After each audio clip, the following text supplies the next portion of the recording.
నీవు పుట్టిన తేదీ నీకు తెలుసా?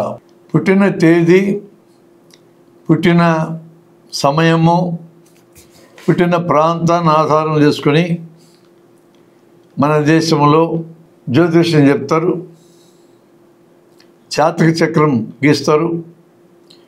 అంటే ఆ తేదీని బట్టి భవిష్యత్తులో ఏం జరుగుతుందో రాసిస్తారు అన్నమాట.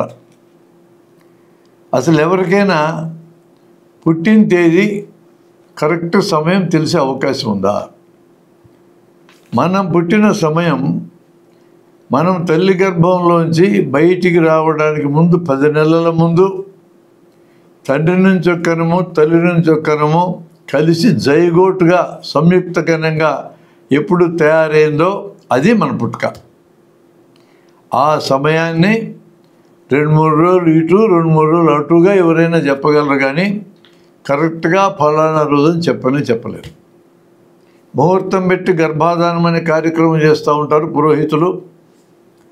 అంటే పెళ్ళైన అమ్మాయిని అబ్బాయిని రూమ్లో పంపించి మీరు కలవండి, కలిస్తే మంచి బిడ్డ పుడతారని ముహూర్తం పెడతారు.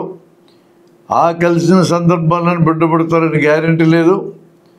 ఒకవేళ అయినా కూడా ఆ తర్వాత 3 రోజులకో ఎప్పుడో ఈ సంయుక్త కణం ఏర్పడుతుంది. నువ్వు పెట్టి ముహూర్తానికి గర్భాధానానికి సంబంధం ఏముంది? జనవరి 1 పుట్టాడంటే జనవరి 1కి అటు 3 రోజులు ఇటు 3 రోజులు అని అర్థం. చాలామంది పిల్లలు జూలై 1, జూన్ 1 పుడతా ఉంటారు. ఇట్లాంటి పుట్టుకలు ఎట్టొచ్చినాయిరా అంటే పుట్టిన తేదీలు ఎవరికి తెలియవు. ఆ కాలంలో స్కూల్లో చేరే రోజున స్కూల్లో ఆ తేదీల్లో తెరుస్తారు.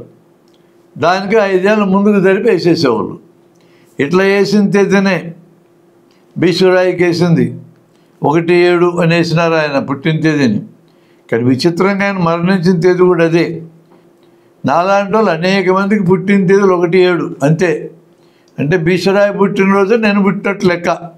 ఇక ఆయనకు వచ్చిన గౌరవం నాకు కాస్త వచ్చినట్టే. ఇదంతా కూడా తలా ఒక తేదీ వేయడానికి ఓపిక లేని టీచర్లు వేసినటువంటి కార్యక్రమం. లేదా బహుశా వాళ్ళు ఇట్లా కూడా ఆలోచించవచ్చు, తలా ఒక తేదీ వేస్తే ఆ తేదీలను బట్టి వాళ్ళకి రేపు పొద్దున గవర్నమెంట్ ఉద్యోగాలు వస్తే ఎంతకాలం వాళ్ళు పనిచేయగలరు, ఎంతకాలం వాళ్ళకి రిటైర్మెంట్ వస్తుంది, ఈ విషయాల్లో తేడాలు ఎందుకు రావాలబ్బా, అందరికీ సమానంగా ఒకే తేదీ వేస్తే పీడపోతుంది కదా అనుకుని ఉండొచ్చు. ఆ తర్వాత సంయుక్త కణ విభజన చెంది పెరిగి పెరిగి పెరిగి పెద్దయి 9 నెలల 1 వారం అయ్యేటప్పటికి కాన్పుకు సమయం అవుతుంది. మనం ఆ కాన్పు సమయాన్ని దృష్టిలో పెట్టుకొని ఇది పుట్టిన సమయం, పుట్టిన తేదీ అని అంటుంటాం. ఇది బాగా నసారాలకు ఎక్కిన బాగా చదువుకున్న వాళ్ళు ఈ మధ్య ఆసుపత్రులకు వచ్చి ముహూర్తం పెట్టి సిజేరియన్ ఆపరేషన్ చేసుకుంటున్నారు. అంటే ఆ టైంకి బిడ్డ బయటకు రావాలి చూడని. అది అసలు పుట్టిన సమయము సిజేరియన్తో బిడ్డను తీసిన సమయం కాదు, మామూలు కాన్పులు పుట్టిన సమయం కాదు. సంయుక్త కణం ఏర్పడిన టైం అనేది మీకు అర్థం కాకుండా పోయింది. కాబట్టి మీరు చెప్పిన సిజేరియన్తో ముహూర్తం పెట్టి బిడ్డను బయటికి తీయటం అనే దాంట్లో ఎటువంటి శాంక్టిటీ లేదు, ఎటువంటి ఆధారము లేదు. ఊరికి ఆ పేరుతో ముహూర్తం పెట్టడానికి డబ్బులు ఇవ్వడం, ముహూర్తం పేరుతో ఏ టైంలో పడితే ఆ టైంలో ఆపరేషన్ చేయమని మీరు అడుగుతారు కాబట్టి డాక్టర్లకు ఎక్కువ ఫీజు ఇవ్వటం తప్ప అంతకంటే ఏమి జరిగే మేలు లేదు దాంట్లో.